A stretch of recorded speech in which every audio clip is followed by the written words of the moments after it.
오늘 우리 공동체에게 주시는 주님의 말씀은 신약성경 요한복음 16장 1절에서 15절 말씀입니다.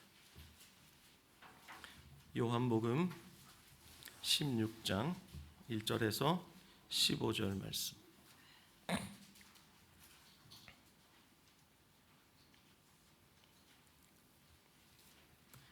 요한복음 16장 1절에서 15절.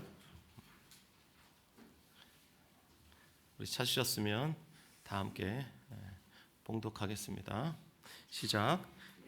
내가 이것을 너희에게 이름은 너희로 실족하지 않게 하려 함이니 사람들이 너희를 출교할 뿐 아니라 때가 이르면 무릇 너희를 죽이는 자가 생각하기를 이것이 하나님을 섬기는 일이라 하리라.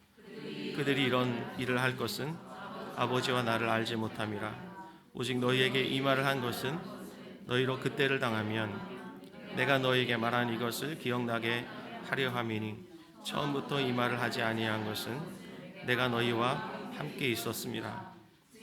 지금 내가 나를 보내신 이에게로 가는데 너희 중에서 나더러 어디로 가는지 묻는 자가 없고 도리어 내가 이 말을 함으로 너희 마음에 근심이 가득하였도다.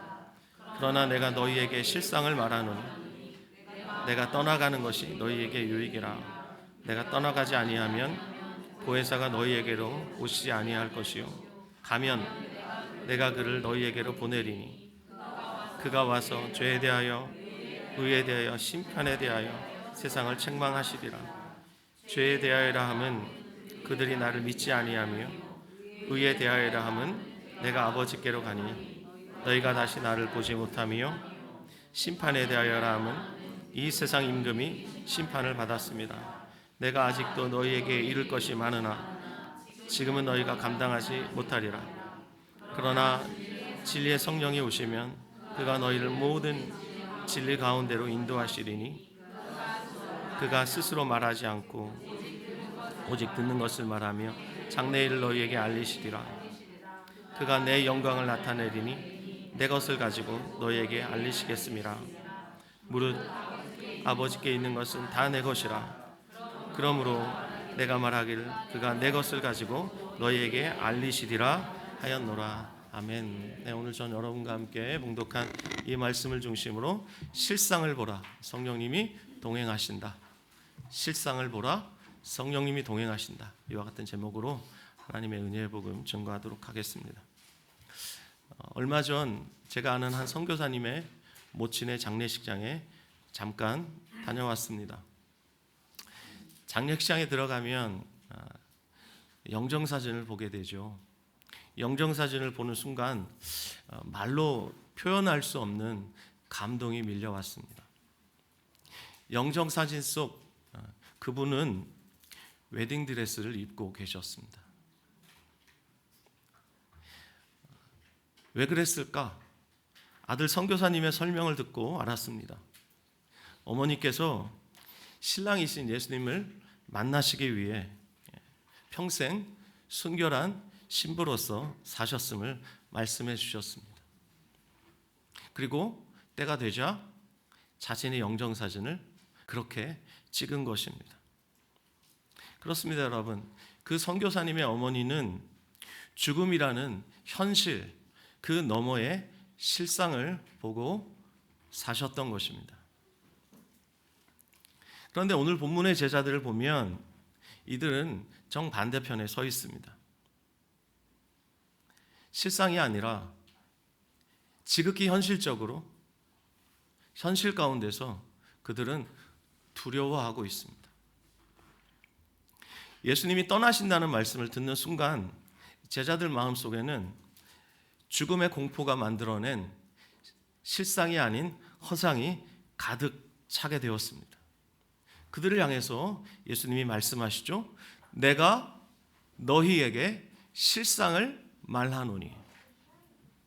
오늘 저는 여러분과 함께 이 실상 앞에 서고자 합니다. 본문의 배경을 먼저 이해하셔야만 합니다. 이 말씀은 요한복음 13장에서 17장에 이르는 긴 다락방 설교의 일부분입니다. 다락방 설교가 무엇이죠? 예수님이 십자가의 죽음을 앞두시고 제자들과 마지막으로 만찬을 드시는, 소위 최후의 만찬, 그 만찬을 드신 장소가 다락방이었습니다.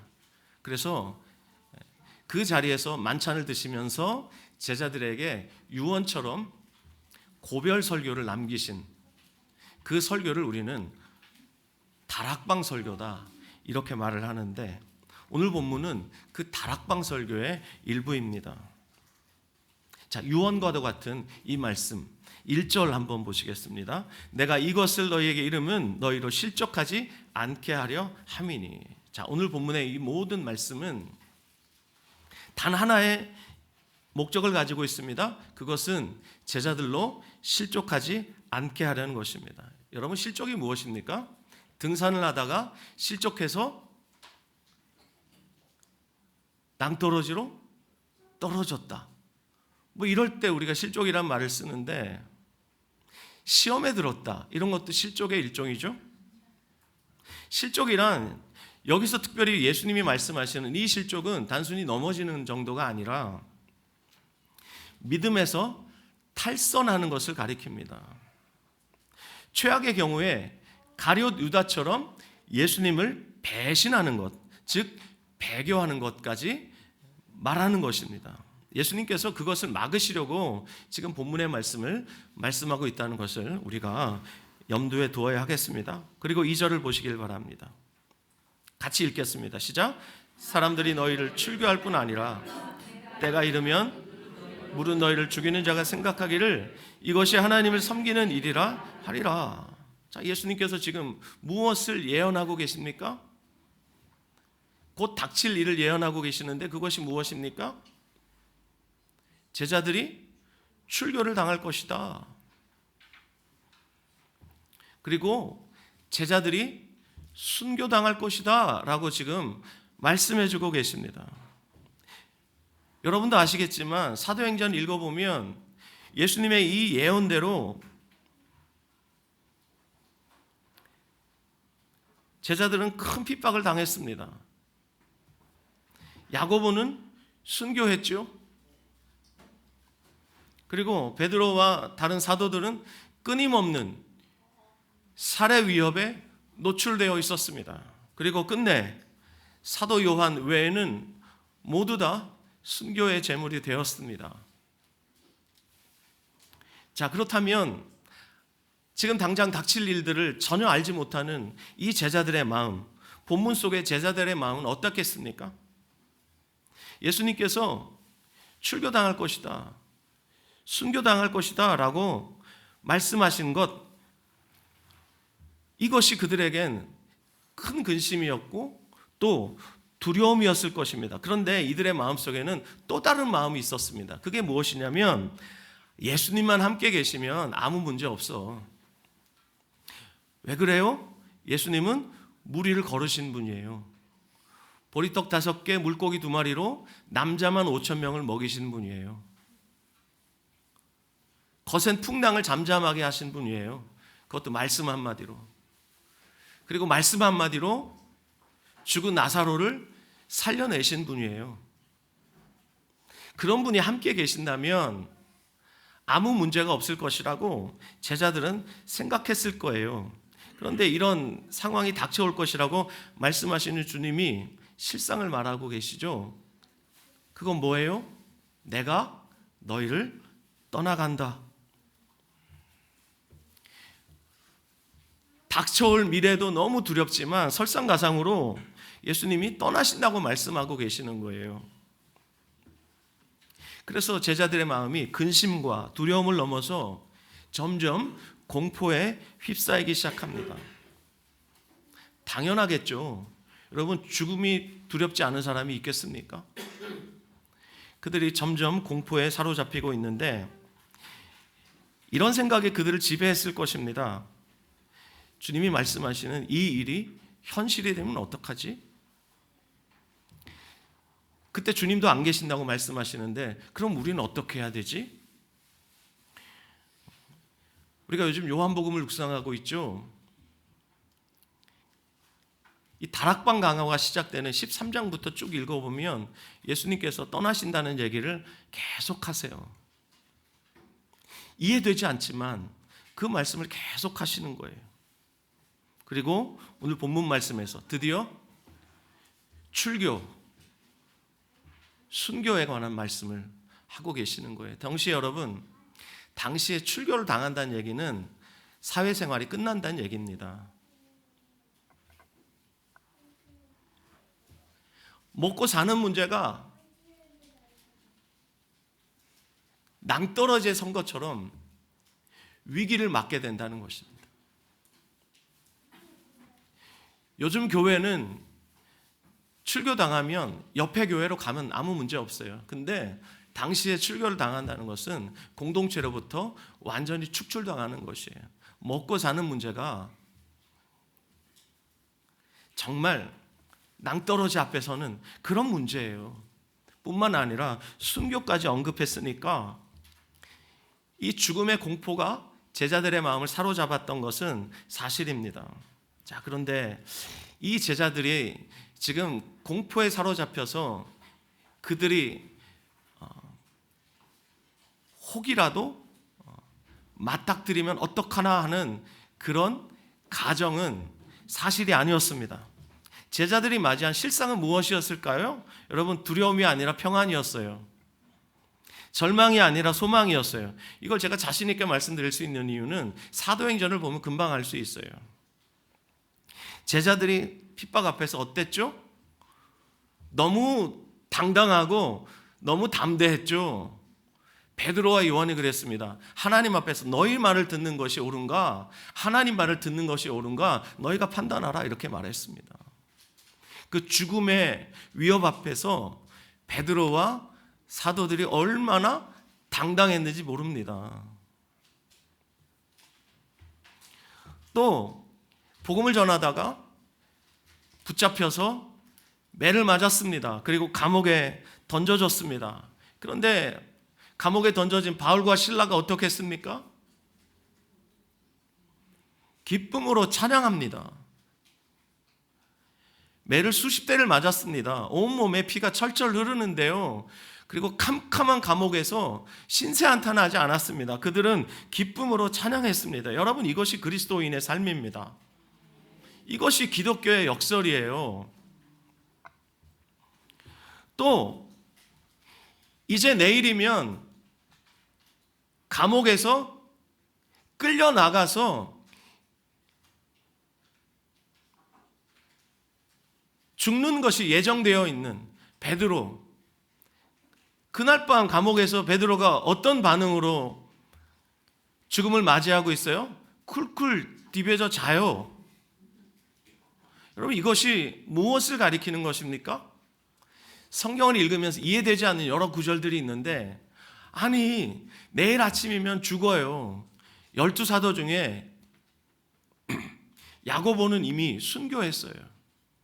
이제 베드로 차례예요. 내일 아침이면 형장에 끌려가서 참수를 당하든지 십자가에 매달리든지 내일 아침이면 죽어요. 여러분 같으면 어떻게 하시겠어요?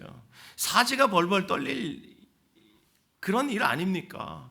그런데 베드로가 쿨쿨 디벼 잡니다. 그건 뭐예요? 하나님이 주시는 완전한 평안이에요. 아멘. 또 스데반은 어떻습니까, 여러분? 당시 대제사장들과 종교 지도자들이 감당할 수 없는 어마어마한 성경 지식으로 그들이 감히 반박할 수 없는 엄청난 설교를 합니다. 사도행전 7장을 읽어보십시오. 그들이 단 한마디도 반박할 수 없을 만큼 너무나 확신에 차서 설교합니다. 그런데 그 설교의 마지막이 무엇입니까? 돌이 3,000개가 날라오죠. 돌에 맞아 죽어가던 그 스데반의 얼굴을 성경 기자는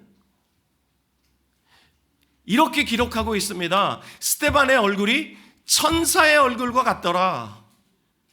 여러분, 이것이 기독교입니다. 이것이 기독교인의 역설입니다.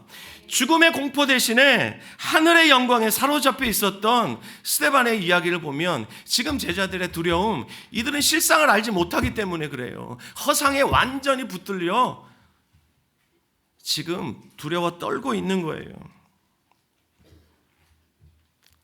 본문 7절을 보십시오. 이들에게 주님이 이제 말씀하십니다. 7절 같이 읽습니다. 시작. 그러나 내가 너희에게 실상을 말하노니. 예, 거기까지.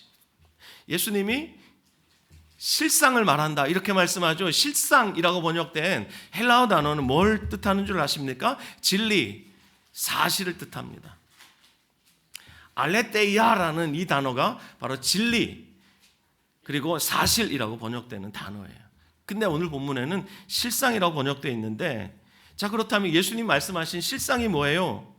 실상의 핵심이 뭐냐면 내가 떠나가는 것이 너희에게 유익하다는 거예요. 내가 떠나가는 것이 너희에게 지금은 두렵고 공포스럽겠지만 내가 떠나가는 것이 너희에게 훨씬 좋아. 이유가 뭐죠? 보혜사 성령님이 오시기 때문이다. 주님 말씀하시죠.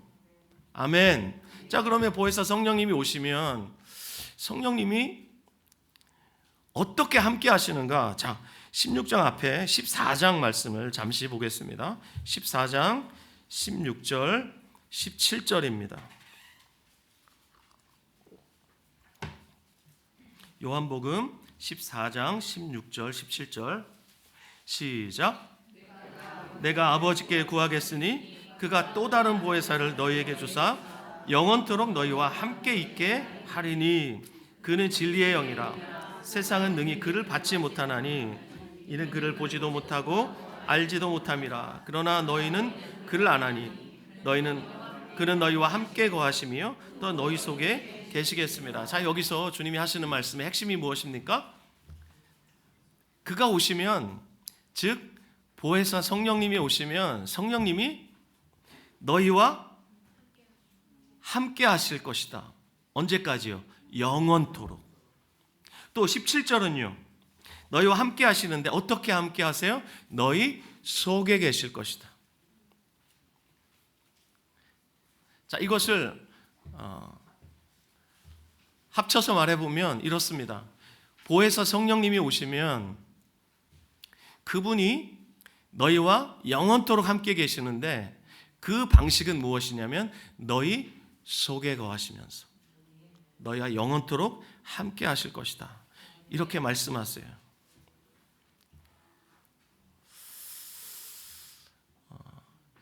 이 보혜사라고 번역된 이 단어가요, 굉장히 좀 애매하죠.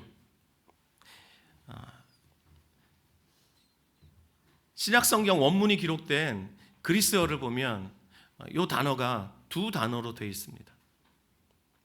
두 단어를 합치면 이런 뜻입니다. 곁으로 부름받은 자, 이런 뜻입니다. 곁으로 부름받은 자.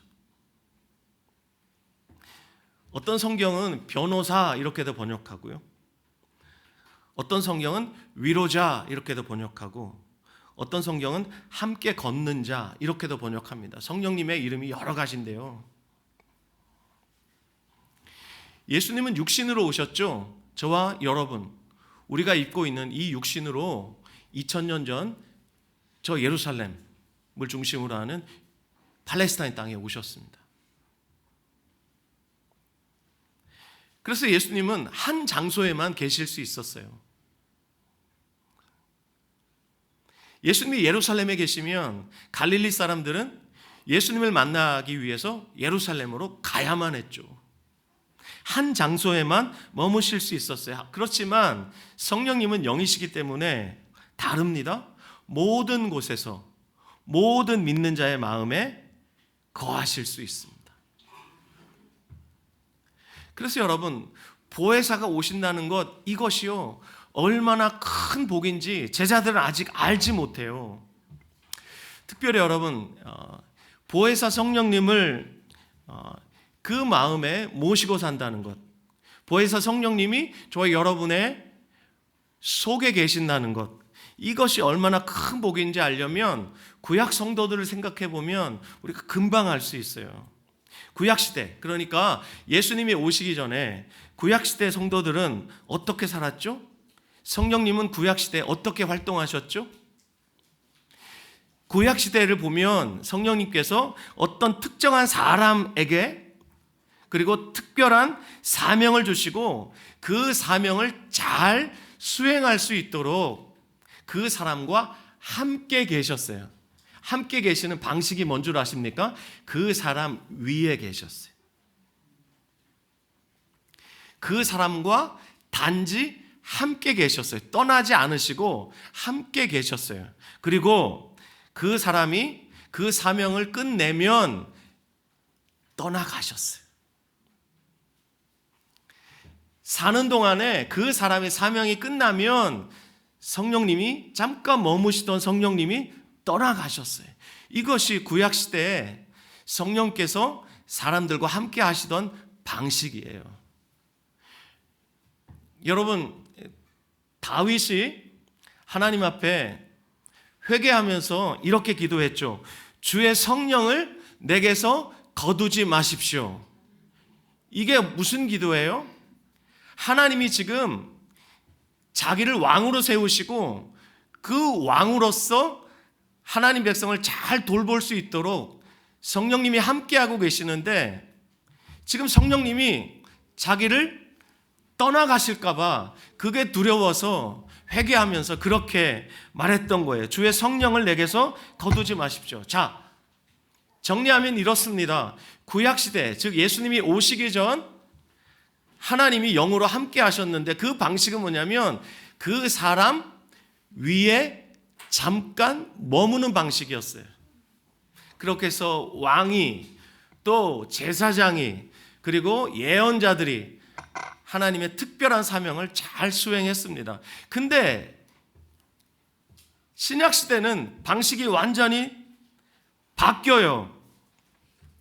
신약시대에는 성령님이 어떤 사람 위에 잠시 머물러 계시는 것이 아니라 아예 그 마음으로 쑥 들어가세요. 이걸 내주하신다 그래요. 안에 머무신다. 속을 가리키는 한자 내, 그 다음에 머물 주자를 써서 주, 내주하신다. 저와 여러분 안에 성령님이 내주하시면 아멘. 그리고 떠나지 않으십니다. 영원히 함께 하십니다. 이것이 예수님의 약속이고 이것이 하나님이 믿는 자와 지금 교제하시는 방식이고 함께 하시는 방식이에요. 여러분, 이것이 얼마나 큰 축복인지 저와 여러분은 때로 잘 느끼질 못해요. 제가 좋아하는 미국의 목사님 중에 아일 카이들먼이라는 목사님이 계십니다. 이분이 쓴 책은 제가 거의 다 읽는데요. 이분이 쓴 책 중에 팬인가 제자인가라는 책이 있어요. 제가 그 책 몇 번 읽었어요. 너무 재밌고 그리고 성경의 진리를 너무너무 귀에 쏙쏙 들어오도록 잘 설명하시는 그런 목사님이에요. 그분이 그 책에서 이렇게 말합니다. 사람들이 구약 성도들의 이야기를 읽을 때마다 부러움을 느낀다는 거예요. 구약에 위대한 하나님의 사람들이 있죠. 아브라함, 이삭, 야곱, 또 누구 있습니까? 말씀해 보세요. 다윗, 또요? 모세, 또 엘리야 나왔고요. 예? 요셉, 또요? 여호수아, 많죠? 예. 구약의 이런 하나님의 사람들의 이야기를 읽으면서 신약시대 성도들이 부러워한다는 거예요. 왜 부러워할까요? 하나님의 음성을 직접 듣고 그 놀라운 역사를 눈으로 봤단 말이에요. 여러분, 홍해가 갈라지는 것을 모세가 봤어요. 뿐만 아니라 당시 장정만 60만이 애굽에서 나왔으니까요. 여자들과 노인들과 아이들까지 하면 적어도 200만 정도 됐을 것이다. 이렇게 추정할 수 있잖아요. 다 봤단 말이에요. 그 현장에 내가 있었어야 되는데, 그랬으면 내 믿음이 훨씬 강해졌을 텐데, 이러면서 부러워한단 말이에요. 그리고 골리앗을 쓰러뜨렸던 그 10대 다윗, 그 용맹스러움을 보면서 와, 적어도 믿음이 있으면 이 정도는 돼야지 하면서 다윗의 믿음을 부러워하고, 그리고 까마귀를 통해서 하나님의 공급하심을 체험했던 엘리야 이야기라든지, 그리고 시내산 꼭대기에 올라가서 하나님을 만나보았던 모세 이야기라든지, 태양아 멈춰라 그랬더니 태양이 멈춰버렸던 그 사건의 주인공 여호수아의 이야기라든지, 이런 이야기들 읽으면서 신약시대의 성도들이 너무 부러워한다는 거예요. 여러분, 이 부러움이 여러분 이해되십니까? 좀 저랑 이렇게 좀 호흡하시면서 좀 설교를 들어주세요. 이해가 되세요? 이해가 되시죠? 근데 틀렸어요. 이건 부러워할 게 아니에요. 부러워할 게 아니라고요. 이 얘기를 카일 아이들번 목사님이 하고 계시는 거예요. 자, 천국에 가면 여러분 지금 실감이 안 나겠지만 제가 실상을 말씀드릴게요. 저와 여러분이 죽어서 주님 계시는 곳에 가면 이런 일이 벌어질 것이다. 카일 아이들먼 목사님의 이야기를 제가 각색해서 여러분에게 들려드릴게요. 뭐라고 말씀하시냐면 천국에선 정반대의 일이 벌어질 것이다. 우리가 다윗에게 가서 이렇게 물어볼 거라는 거예요. 와, 그때 물맷돌 5개를 허리에 차고 골리앗을 향해 돌진할 때, 그때 물매에다가 돌을 먹여서 탁 던지고 골리앗의 이마에 그 돌이 박히고 골리앗이, 그 거목 같은 골리앗이 팍 쓰러질 때 그때 기분 어땠어요? 라고 물어볼 거라는 거죠. 근데 다윗이 오히려 우리에게 이렇게 물어볼 거라는 거예요. 그게 뭐냐면 성령님이 당신 안에 내주하셔서 당신이 약할 때 정말 힘을 주셨을 때인데, 그 경험은 도대체 어떤 것이었어요? 당신이 낙심하고 있을 때 성령님이 정말 벌떡 일어날 수 있는, 7번 넘어졌을 때 8번 일어날 수 있는 그 힘을 주셨을 텐데 그 느낌이 어땠나요? 라고 다윗이 물어볼 거라는 거예요. 여러분 지금 아무 감동 없이 듣고 계세요. 네? 또 우리의 마음속에 모세를 만나면 이런 질문이 있을 거라는 거예요. 와, 모세, 낮에는 구름 기둥이 당신과 함께 했고 밤에는 불 기둥이 당신과 함께 했는데, 그리고 당신이 그 시내산 꼭대기에서 하나님을 만났는데, 와, 그 경험 저한테 직접 좀 얘기 좀 해주세요 라고 묻는다면 모세는 이렇게 대답할 거라는 거예요. 저는 하나님을 만나기 위해서 그 시내산 꼭대기로 올라가야만 했습니다. 여러분, 모세의 나이가 그때 몇 살이었어요? 몇 살이었어요? 말씀해 보세요. 80살이었어요. 80살. 그 시내산 꼭대기로 올라갔어요. 그 모세가 물어볼 거라는 거예요. 당신은 어땠습니까? 하나님이 매일 당신 안에 계셔서 당신이 시내산 꼭대기로 올라갈 필요도 없이 주님이 당신 안에 거하시면서 매일 말씀하시고, 당신이 어디로 가야 하는지, 당신이 무엇을 해야 하는지 매일 당신에게 말씀해 주시는 그 경험이 어떤 것이었습니까? 라고 모세가 물어볼 거라는 거예요. 여러분, 우리가 구약의 백성들을 부러워할 게 아닙니다. 좀 아멘 좀 크게 하세요. 구약의 백성들을 부러워할 게 아니라 오히려 지금 구약의 백성들이 우리를 부러워하고 있단 말입니다. 이유가 뭐예요? 우리가 누리는 복 때문에 그래요. 그 복의 핵심이 뭐예요? 성령님이 우리 안에 사신단 말이에요. 성령님은 여러분 어떤 에너지나 힘이나 사람들이 부릴 수 있는 어떤 신비한 그런 힘이 아니에요. 성령님은 하나님이세요. 하나님이 우리 안에 계시는 이 복을 신약시대를 살고 있는 저와 여러분들이 누리고 있단 말입니다. 구약 성도들은 실상이 아니라 그림자로 하나님을 만났어요. 근데 신약시대를 살고 있는 저와 여러분, 예수님이 이미 이루신 이 십자가와 부활의 이 복음으로 말미암아 성령님이 저와 여러분 안에 오셨는데, 이거요 엄청난 복입니다. 이 복을 구약 성도들은 한 번도 누려보지 못했어요. 그 누구도 누려보지 못했어요. 여러분, 구약의 예언자들 중에 가장 큰 자가 누구라 그랬어요? 주님 분명히 말씀하셨죠? 누구예요? 마지막 선지자 누구예요? 세례 요한이에요. 근데 하나님 나라에서는 그 누구도 세례 요한보다 크다 말씀하셨어요. 왜 그래요? 세례 요한은 아무리 큰 자였어도 저와 여러분이 오늘날 누리고 있는 성령님을 모시고 사는 이 복을 단 한 번도 경험하지 못했어요.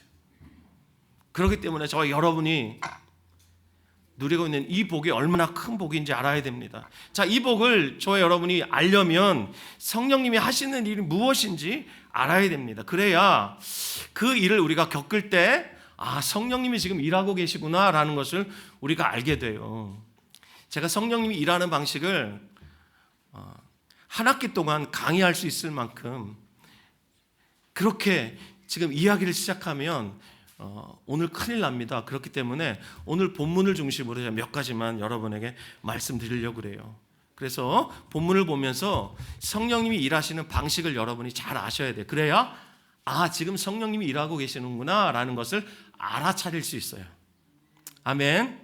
자, 성령님이 무엇을 하십니까? 자, 8절을 보시기 바랍니다. 16장 8절 시작. 그가 와서 죄에 대하여, 의에 대하여, 심판에 대하여 세상을 책망하시리라. 아멘. 자, 성령님이 하시는 그 일, 오늘 본문에서 말씀하고 있는 그 일은 세상을 책망하시는 일입니다. 여기 책망하다라고 번역된 그리스어 단어가 무슨 뜻이냐면 단순히 꾸짖는다는 뜻이 아니에요. 이것은 어떤 것의 실체를 드러내고 그것을 폭로해서 옳고 그름을 증명하는 것입니다. 그때 쓰이는 단어가 책망하다라는 단어예요. 법정에서 말이에요, 반박불가할 정도로 증거를 들이대면서 진실을 드러내는 행위를 바로 책망하다라는 단어가 다 담고 있어요. 자, 먼저 죄에 대해서 책망하신다고 말하죠. 죄에 대해서 책망하세요.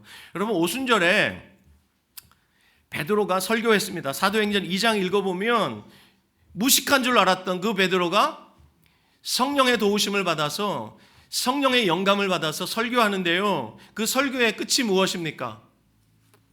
3,000명이 회개하고 그날 세례받았습니다.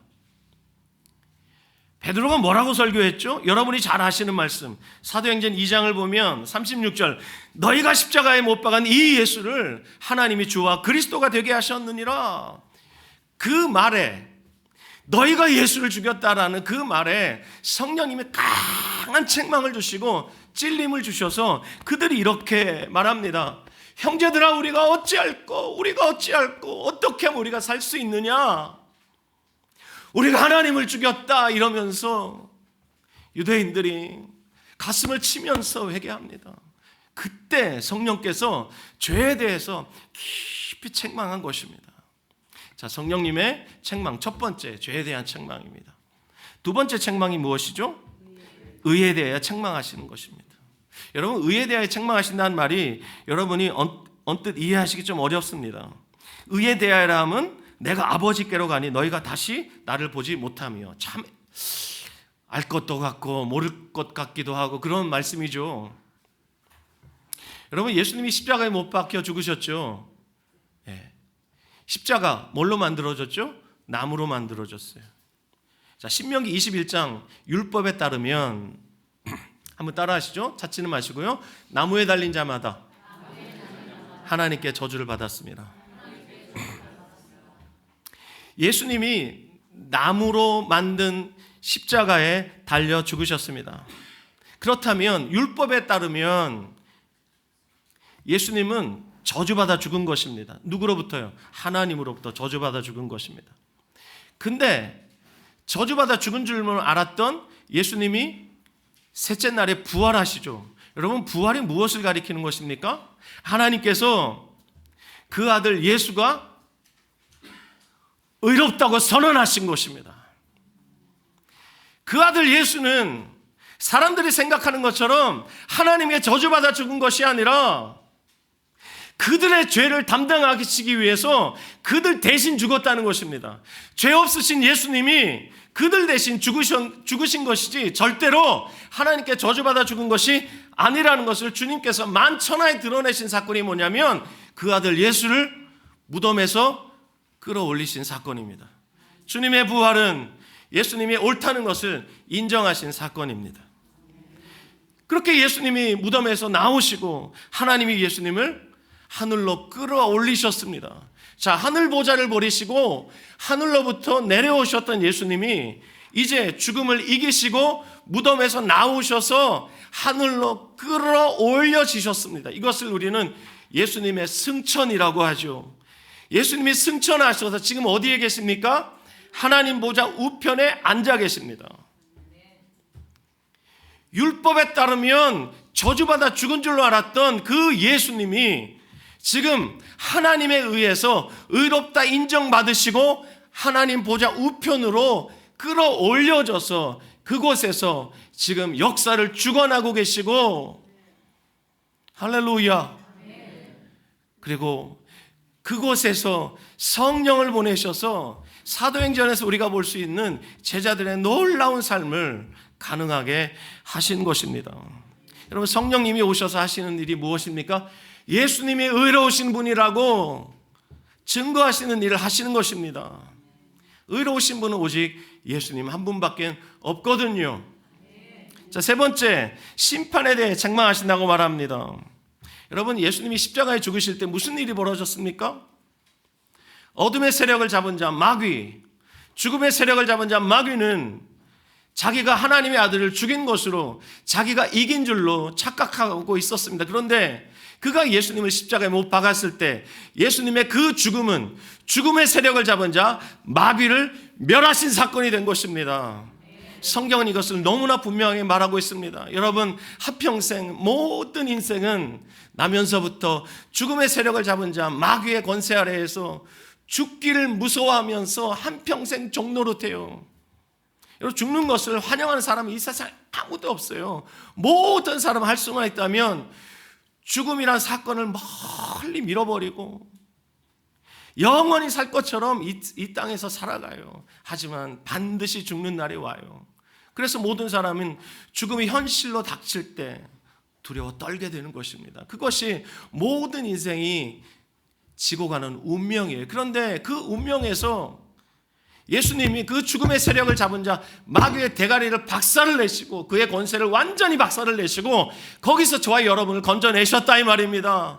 우리도 죽습니다. 하지만 우리는 죽음 너머의 실상이 무엇인지 알고 있습니다. 그러므로 제가 서두에 소개해드렸던 그 선교사님 어머님처럼 웨딩드레스에 갇혀 있고 순결한 신부로 이 땅에서 우리가 구별되어 살아갈 수 있는 것입니다.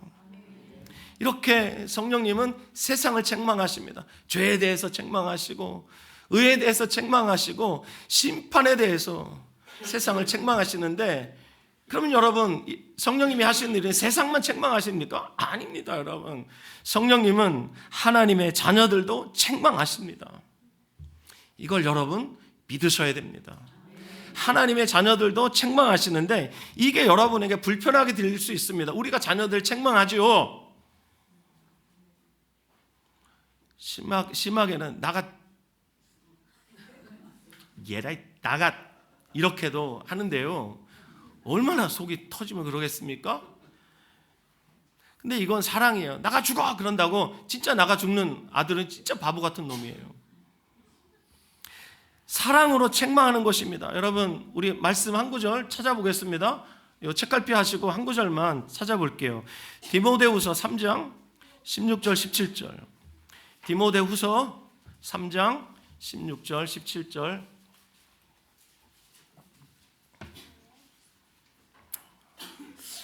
빨리 밥 먹으러 가야 되는데 왜 설교가 이렇게 길어 하지 마시고요. 디모데후서 3장 16절 17절 시작.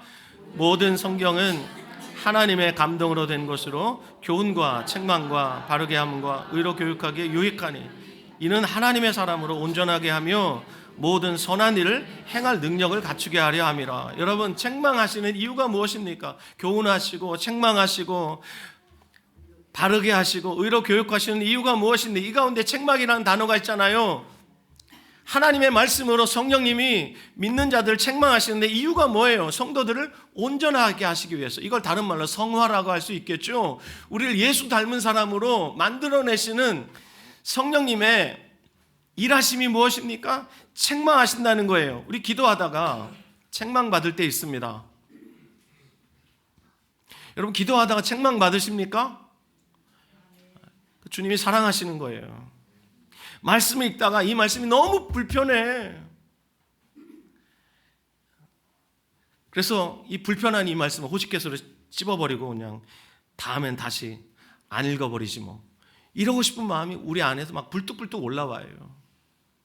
말씀을 읽을 때 말씀이 자꾸 마음에 부딪혀요. 책망하시는 거예요. 또 예배드리다가 찬양의 가사를 보는데 이 가사가 오늘따라 너무 불편하네요. 찬양을 왜 이렇게 길게 해? 왜 자꾸 반복하고 난리야? 이런 마음이 막 들어요. 성령님이 책망하시는 거예요. 여러분, 이 책망을 받을 때 도망가시면 안 돼요. 직면하셔야 돼요. 도망가면 이 마귀의 전략에 넘어가는 거예요. 마귀는 절대 우리로 하나님의 책망 앞에 직면하지 못하게 해요. 두루뭉술 넘어가게 해요. 사람들에게 얘기할 건 아니잖아요. 하나님과 여러분만 아는 그런 비밀이잖아요. 그때 성령님께서 정확하게 책망하십니다. 바늘로 찌르듯이 정확하게 말씀하신단 말이에요. 여러분, 성령님 하나님이세요? 그분은 모든 걸 다 알고 계세요. 아세요? 책망하실 때 저와 여러분 어떻게 해야 됩니까? 그 책망을 달게 받아야 돼요. 아, 사랑이구나. 하나님이 책망하지 않는 사람은 하나님의 사람이 아니에요. 하나님이 버린 사람은 절대 책망하지 않아요. 늘 마음이 평안.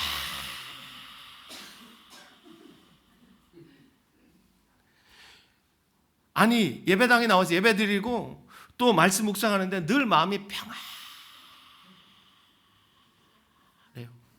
절에 다니시는 거예요. 아시겠어요? 책망 받을 때 여러분, 그 책망하시는 그 주님의 마음을 알고 그 말씀 앞에 꿇어 엎드려야 돼요. 그래야 우리가 온전하게 됩니다. 또 제가 좋아하는 기독교 저자 중에 필립 얀시라는 분이 있어요. 이분이 쓴 책 중에 고통이란 선물이라는 책이 있는데, 여기에 보면은 평생 나병 환자들, 즉 한센병 환자들을 치료했던 어떤 박사님의 이야기가 나옵니다. 여러분, 나병 환자들, 성경에는 문둥병이라고 나오죠. 이 문둥병 환자들이 제일 두려워하는 게 뭔 줄 아세요? 오늘 아침에 일어났는데 손가락 하나가 툭 떨어져 나갔어. 오, 손가락 또 잃어버렸네. 손가락 또 하나 잃어버리면 어떡하지? 내 손가락이 다 없어지면 어떡하지? 한센병 환자들은 이걸 두려워하는 게 아니래요. 뭘 두려워할까요? 통증을 느끼지 못하는 것을 가장 두려워한다는 거예요. 통증을 전혀 느끼지 못하는 것. 그래서 한센병 환자들 치료했던 그 박사님이 이렇게 말해요. 통증은 우리 몸을 보호하는 가장 위대한 하나님의 선물이다. 영적 원리도 똑같습니다, 여러분.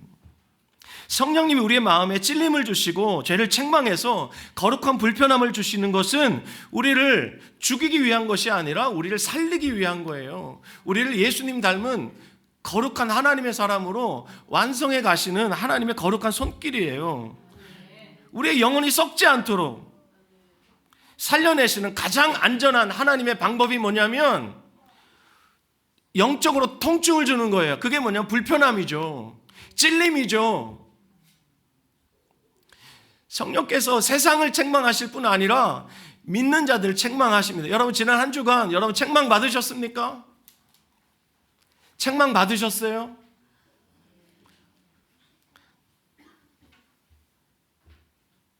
성령님이 책망하신다는 사실을 여러분 아셔야 됩니다. 그래야 성령님이시구나 라는 사실 여러분이 알게 돼요. 이거 애써 무시하시잖아요. 그러면 나중에 성령님이 일하셔도 감지할 수 없게 됩니다.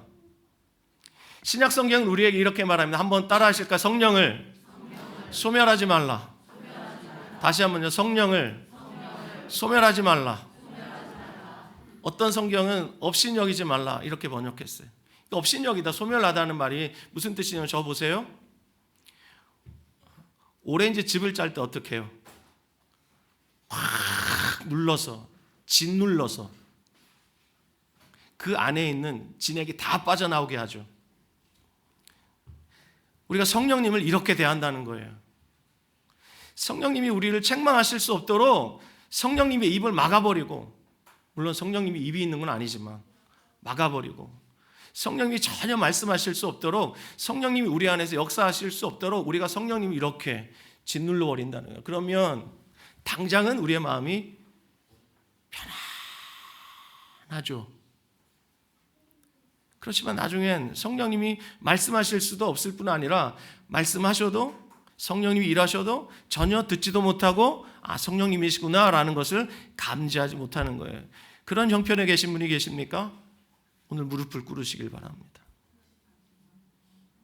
주님 앞에 여러분의 영적인 비참함을 아뢰시면서 뭐에 통곡하셔야 되는 거예요? 뭐에 애통하셔야 되는 거예요?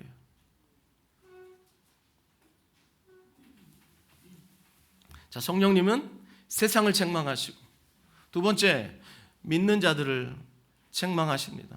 뿐만 아니라 성령님이 하시는 일, 오늘 본문에 세 번째로 13절 말씀 같이 읽겠습니다. 시작. 그러나 진리의 성령이 오시면 그가 너희를 모든 진리 가운데로 인도하시리니 그가 스스로 말하지 않고 오직 듣는 것을 말하며 장래일을 너희에게 알리시리라. 여기 인도하시니라고 번역되어 있는 이 단어가 무엇을 뜻하냐면 길을 이끌다, 길을 안내하다라는 뜻입니다. 이거 쉽게 말하면 이런 것입니다.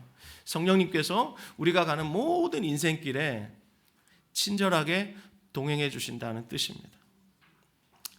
우리를 동행하시는 성령님은 진리의 성령님이십니다. 믿습니까, 여러분? 거짓의 영이 아니라 진리의 영이십니다. 진리의 영이신 성령님이 우리를 누구에게 인도해 가실까요? 진리이신 예수님에게로 우리를 인도해 가세요. 이걸 여러분 믿으셔야 돼요. 진리의 영이신 성령님은 오늘도 저와 여러분을 십자가의 그리스도에게로 인도하십니다. 방향은 항상 이쪽입니다. 십자가의 그리스도에게로 늘 우리를 인도해 가십니다. 다른 방향은 없습니다. 그래서 십자가의 그리스도께서 걸어가셨던 그 좁은 길로 우리를 인도해 가십니다.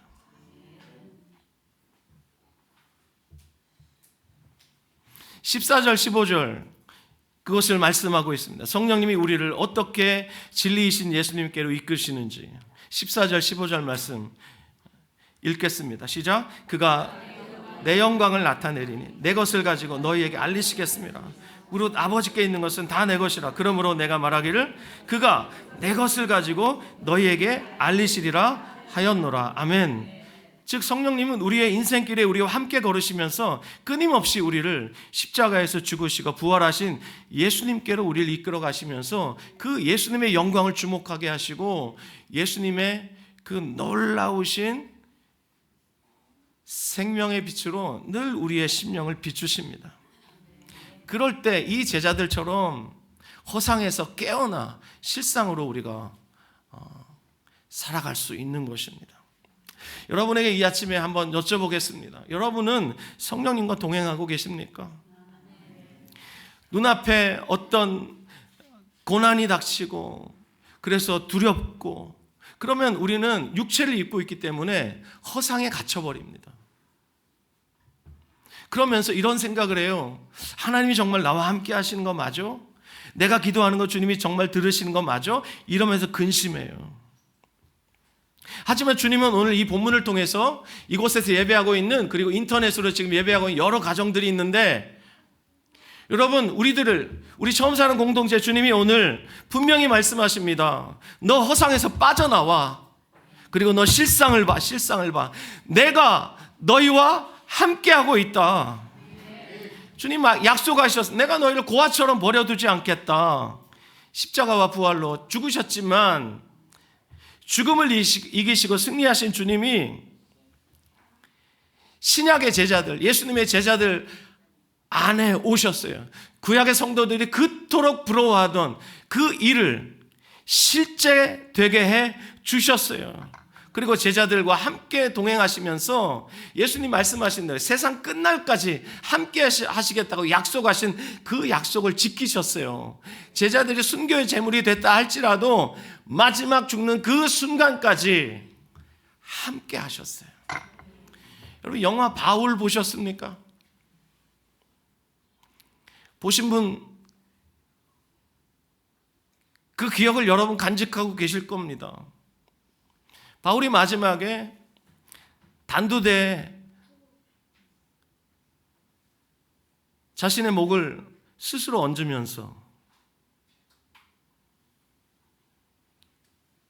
얼마나 당당하게, 그리고 얼마나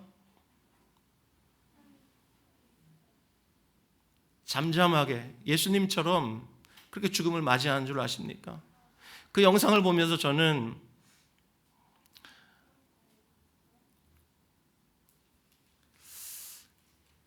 죽음을 조금도 두려워하지 않는 바울의 그 모습을 보면서 성령님이 함께 하시는 사람은 저런 사람이구나 라는 것을 알았어요. 여러분, 성령님이 우리 안에 계시면서 때로는 우리를 책망하실 때가 있어요. 그리고 우리의 가던 길을 멈춰 세우실 때가 있어요. 그때 여러분 고집을 부리면서 귀를 막으시면 안 돼요. 저는 미친 멧돼지처럼 교회를 잔해했던 사람입니다.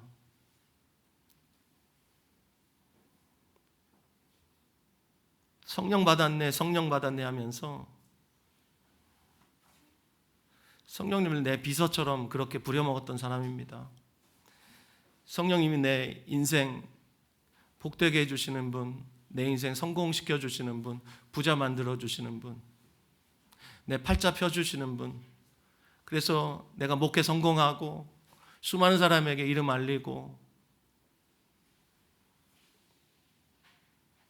그래서 우리 자식들 잘 먹고 잘 살고, 그런 거 꿈꿨던 사람입니다. 부끄럽습니다. 그렇게 미친 멧돼지처럼 하나님이 정말 사랑하고 아끼시는 그 교회를 내 마음대로 쑥대밭을 만들었던 사람이 바로 접니다. 그런데 주님께서 어느 날 찾아오셔서 저를 책망해 주셨습니다. 저의 걸음을 멈추셨습니다.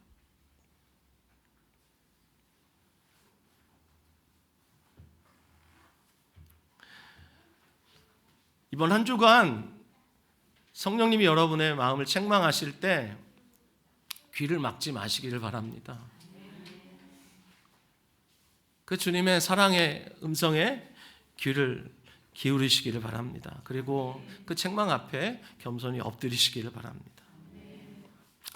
메시지를 시작하면서 제가 나누었던 영정사진 속에 그 선교사님의 어머니, 그분이 그토록 평안하고 담대하게 죽음을 맞이하실 수 있었던 것은 죽음이라는 허상에 붙들려 있지 않았기 때문이에요. 죽음 너머에 실상을 그분이 보셨기 때문이에요. 그 실상을 보셨기 때문에 평생 예수님의 거룩한 신부처럼 순결하게 그리스도인으로서 그렇게 살아가실 수 있었던 거예요. 사랑하는 여러분, 저와 여러분의 남은 인생길이 어떨지 우리는 알지 못해요. 캄캄한 밤일 수도 있고 거센 풍랑을 만날 수도 있습니다. 그러나 두려워하지 마십시오. 주님이 저와 여러분 안에 살아 계십니다. 성령으로 살아 계십니다. 그러므로 여러분 이번 한 주간 허상에 속지 마시고 매 순간 여러분 안에 살아 계시는 성령님, 그분과 깊이 동행하시는 여러분의 삶 되시기를, 복된 한 주간 누리시기를 우리 주 예수 그리스도의 이름으로 축원합니다. 축원합니다. 우리 옆 사람에게 이렇게 말해 주시길 바랍니다. 실상을 보십시오. 성령님이 당신과 함께 계십니다.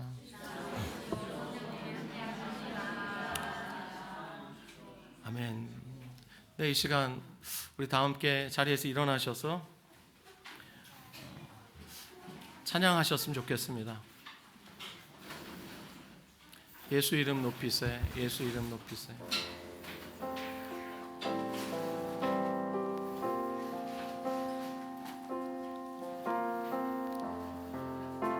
여러분, 예수님을 주목하셔야 합니다.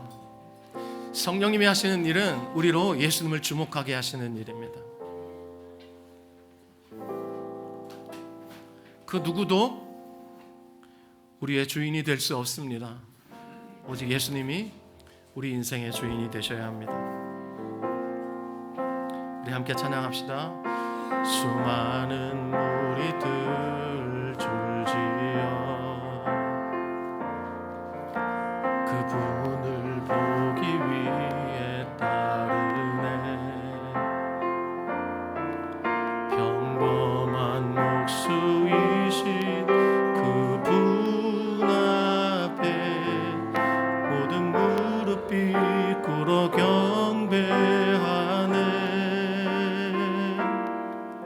모든 문제들 하나하나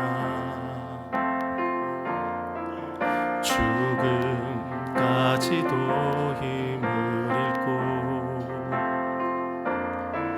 생명의 근원 되신 예수 이름 앞에 모든 권세들 굴복하네.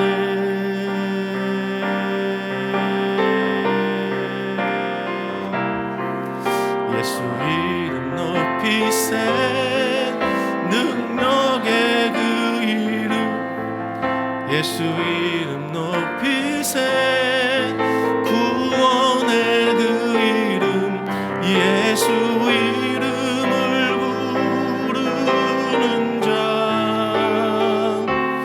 예수 이름을 믿는 자 예수 이름 앞에 나오는 자 복이 있도다.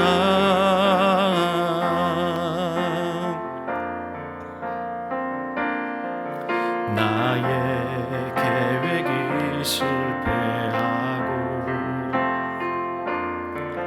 나의 소망이 끊어질 때 삶의 주관자 되신 그분 나의 무릎을 꿇어 경배하네. 나의 삶을 그분께 맡길 때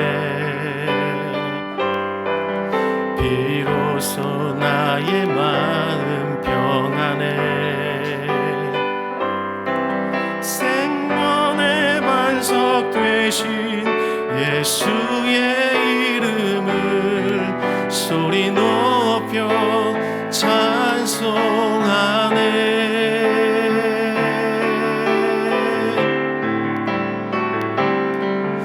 예수 이름 높이세. 능력의 그 이름 예수 이름 높이세. 구원의 그 이름 예수 이름을 부르는 자 예수 이름을 믿는 자 예수 이름 앞에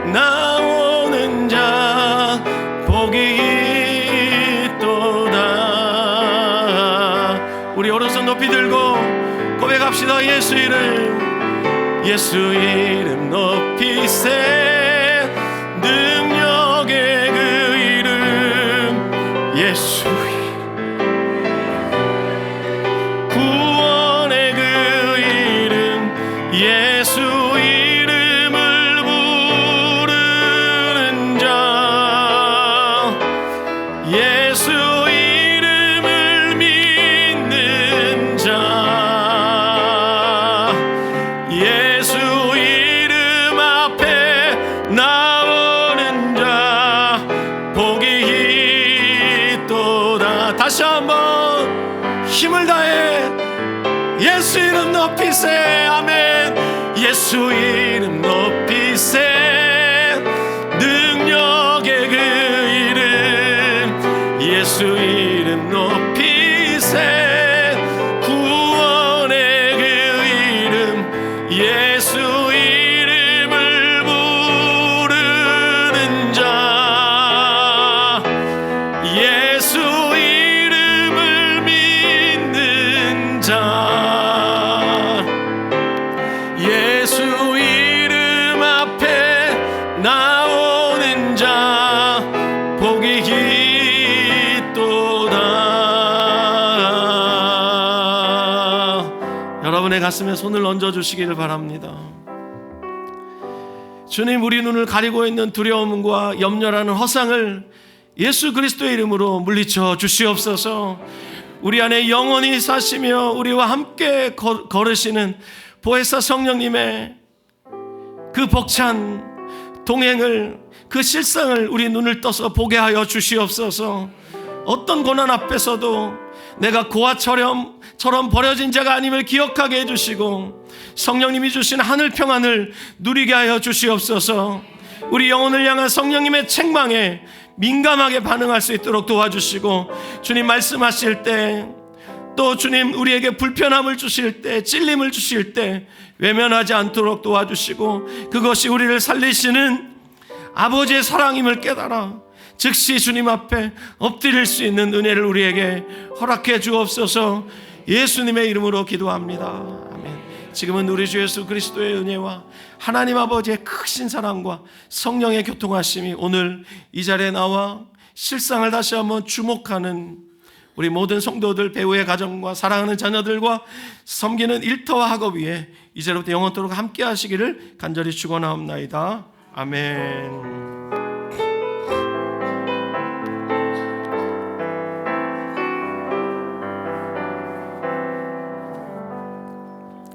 박수로 하나님께 영광 돌리겠습니다. 아멘.